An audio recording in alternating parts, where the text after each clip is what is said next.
the comeback kids.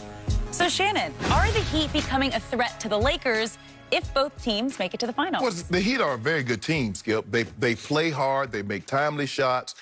They don't beat themselves. And I think that's the thing that Boston is doing is that they're beating themselves. 20 turnovers. You can't turn the ball over 20 times, Skip. You look at the offensive rebound and you say, well, Miami only out-rebounded 11-6, but then you go to the second half, it was 8-2. Well, that's where you're losing the game. Skip, you're up 5, and then all of a sudden you get careless with the ball, Jimmy Butler steals it. You're taking the ball inbound, you're going to probably try to get a great look. You throw it, Jimmy Butler tips it back, he gets a dunk on the other end. You can't turn the ball over against this team. And I thought the Celtics got really careless last night. They started celebrating at the half. Oh, yeah, we got this one. Yeah, I knew they wasn't that tough. Miami is a scrappy, tough, hard-nosed ball club. And, Skip, if you look at down the stretch, look at every shot that needed to be made. They made it.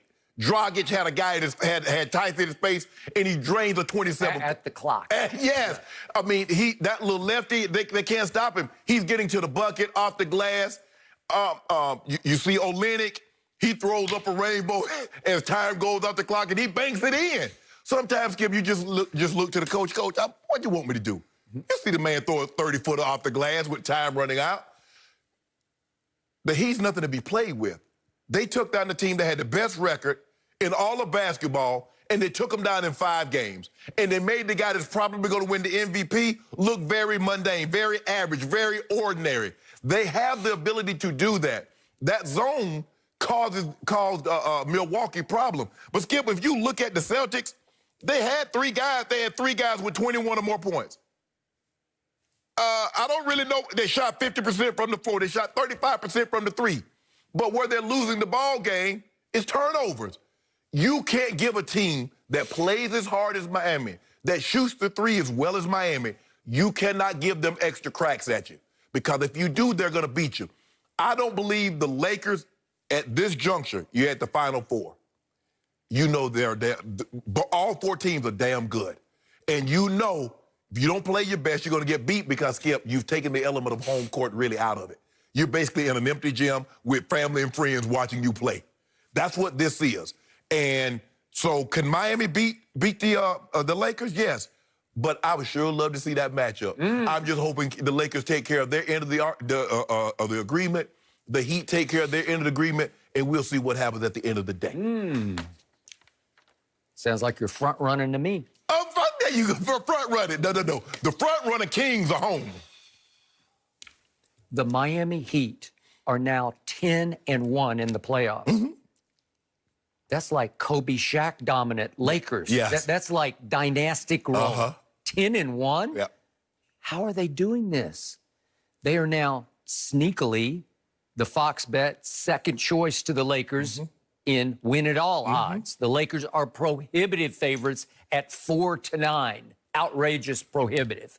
But sitting there at 7-2, second choice, the sneaky Heat.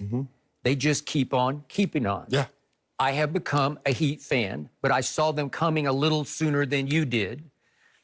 They demolished what I thought was a pretty good Indiana team. Yeah. Pretty good. Yeah. They were playing at a pretty high level as they came into the bubble. And well, especially once they got in the bubble. Remember T.J. Warren? He just went crazy. He did. And all of a sudden, he disappeared against this team. Yes. Because this team, it will defend you. I didn't see much zone, actually, against Milwaukee, but last night in the second half, they went to it, and they went to it full force, and it took Boston completely out of what it did.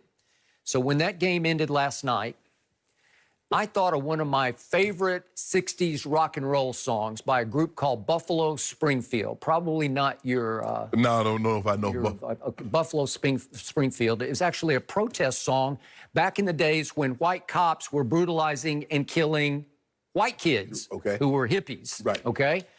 And the first 2 lines of the song are, something's happening here. What it is ain't exactly clear. I didn't know who sung the song, but I've heard of it. The song's called For What It's Worth, which is a ridiculous title because it was a toss-off song that became a huge hit. It did. Something's happening here. What it is ain't exactly clear. That's what I think of this team. I can't quite figure out how it's happening, but they are a blast and a joy to watch because they play basketball. They do. They do it right. They play both ends as hard as you can play it with no ego. They have lots of cogs, and Jimmy Butler can score 14 points last night and be totally content because he made several plays down the stretch that won the game. And that's what should be concerning to the Boston Celtics. You had a 17-point lead. Their best player only had 14 points, and you still couldn't hold on. Correct. So if I look at the final box, and I didn't know the final score, I would think Boston won fairly easily because I'm looking at, you pointed out, they shot 50%. They shot 10 more free throws. They had 3 more rebounds. There is that one little category over to the far right, 20-9 turnovers. Okay, so that's the difference in the game. But now let's look at one of the weirdest games I've ever watched. How do you explain this? Because all of a sudden, for the first time in the playoffs, the Miami Heat look flat and dead in the water in the second quarter. They get blown off the floor. It's 29-19. And then they turn it right around, playing zone in the third quarter, and they blow the Celtics off the floor 37-17. Correct. That's impossible. The Celtics are too good. I remind everybody, the Celtics have been favored in each of the first 3 games. Game 3 is about to be played. But they were 3-point favorite in game 1, 2.5 last night, and they're 3 again for game 3. So the odds makers are saying, wait, Boston's a little bit better. A little bit better? No. They're down 2-0. So then what happens? 37-17 happens in the third quarter, but then in the middle of the fourth quarter, wait a second, the Heat give up a 15-2 run to Boston. So they have the game in hand, they're up 8, and all of a sudden they're down by 5 because they can't stop the Celtics. And Kemba hits a 3 to put them up 5. And I'm thinking, wait a second, how can that be?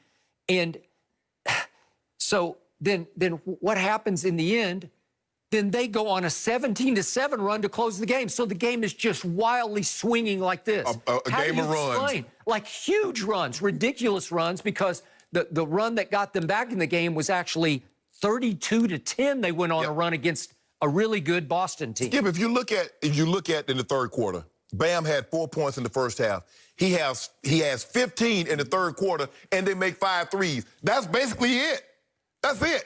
They make 5 threes, and bam. Okay, but bam, they give up a 15-2 run, and they're down 5 with 4:15 left. And I'm thinking, you're dead again. You're done. I mean, because Skip, Bam is getting A&1.